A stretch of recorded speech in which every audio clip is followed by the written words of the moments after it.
मधुरधरं मधुरं वदनं मधुरम्। মূঢ় মূঢ় মূঢ় তোমরা, মূঢ়। আমি কখনো কামনা করিনি, আমি কখনো কামনা করিনি এই ঈশ্বরত্ব, এই ঐশ্বরিক মহিমা। তোমরা আর ডেকো না আমায়।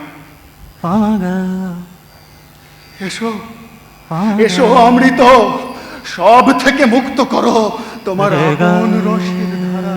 সেখানেই সময়ের গতি, পরিস্থিতি আর নিয়তির পাকে চক্রে আমি বাধ্য হলাম অন্তারকের ভূমিকায় অবতীর্ণ হতে।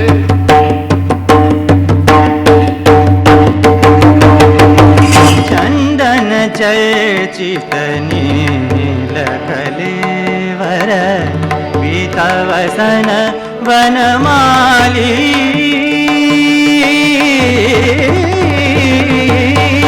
चंदन चर्चित नील कलेवर पीतवसन वनमाली। উনি করেছিলেন আজীবন ধরে অভিনয় নানান চরিত্রে। কখনো বা দুষ্টু মাখনচোর হয়ে যশোদা দুলাল নন্দলাল সেজেছেন, আবার কখনো বা দুরন্ত রাখাল বালক হয়ে সমস্ত ব্রজভূমি চষে বেরিয়েছেন, আবার কখনো সাধারণের পরিত্রাতা হয়েছেন, কালিয়া দমনকারীর ভূমিকায় নেমেছেন, আবার কখনো বা দুর্ধর্ষ মল্লযোদ্ধা হয়ে কংসবধ পালায় অভিনয় করেছেন। আমার এই ঘটনা দুর্ঘটনায় ভরা কিংবদন্তি জীবন, তার মাঝে জরাসন্ধ আজ বলি ভীত ছিলাম।